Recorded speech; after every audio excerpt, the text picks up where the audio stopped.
Hey, it's Thursday Thoughts, and I'm here with my man Jonathan Nunez, and we're here in your office space right now. Pretty much, yeah. Right? He's seriously got the best job title ever. He is FCA, Surf and Skate Director for San Diego. How long have you been doing this now? About a year and a half now. Okay. And you and your wife Hannah are putting on your first of 4 surf camps, First right? of 3. First of 3 surf camps, and we're here at La Jolla, and apart from obviously the best view of any office space that I've ever seen, why do you guys do this? Because you guys throw everything into this, whether it's surf or you roll up at House Youth every Tuesday with a whole bunch of crazy skaters. How come you've given your life to this?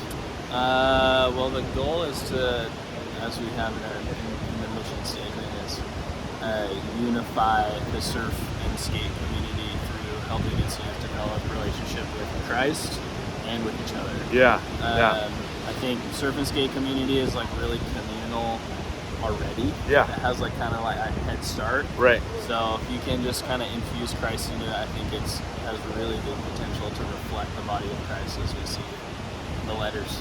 Yeah, and what I love about your focus on ministry is it's not just the church kids that already know Jesus, but it's a good mix. Like you bring in at House Youth, you bring in some who don't know Jesus, some who are seeking, some who've known Jesus all their lives. And that reminds me, remember how Matthew the tax collector invited Jesus to his house, and it was a mix of both Jesus and his disciples, as well as a whole bunch of people that didn't know Jesus for Adam.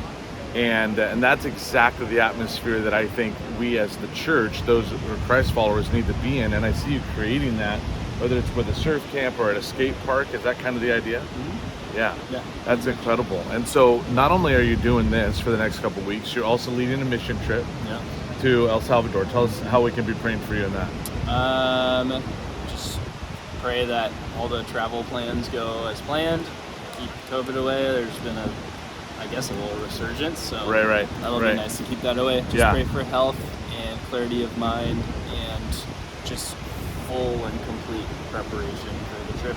And then when we get there, just pray that God will use us in our individual giftings, and that we'll just work as unto Him and no one else.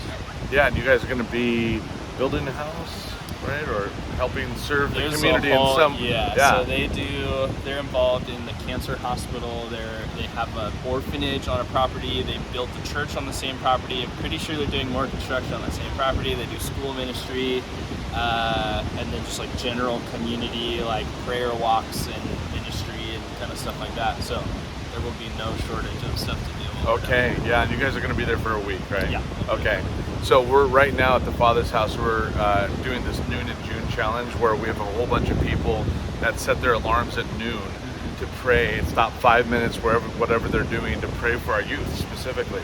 So being somebody that works a lot more with them than maybe some of us here, what are some specific ways or prayer points that we can be praying for when it comes to our young people? I think we're having an identity crisis when it comes to young people. I think that both Christians and non-Christians alike have the capacity to understand that their identity is tied to something greater than themselves. Like you see it, in Christianity, which is the truth, you see them like doing that and like leading into that. And then there's a lot of other spiritual facets of people just trying to connect to their creator, I think, honestly, but just missing the mark.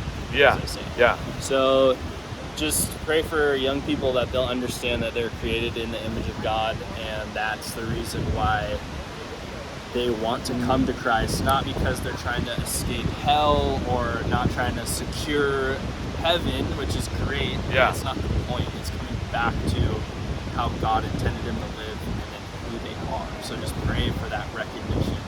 And beyond the recognition, pray for just the heart to begin to realize that too. Yeah. We'll see the actions. Yeah, and I think that's one of the most powerful things about your ministry is that you incarnate. Like Jesus didn't just yell from heaven, "Hey, I love you."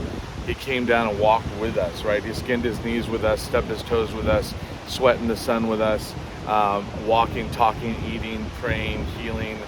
that's what I see FCA doing, is incarnating, being with these young people in something that's interesting to them, and showing them how Jesus is not just reserved for an hour and a half on a Sunday morning, but he's actually in the middle of it with them, right?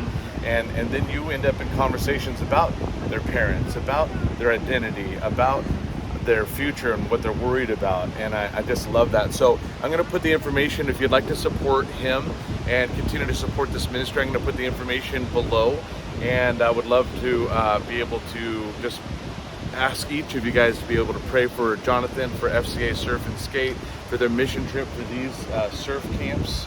And I want to thank each of you guys for your heart for our young people, because it's going to take all the generations to reach this next generation for Jesus. So thanks, Jonathan. Yeah, I'm stoked for you. God bless.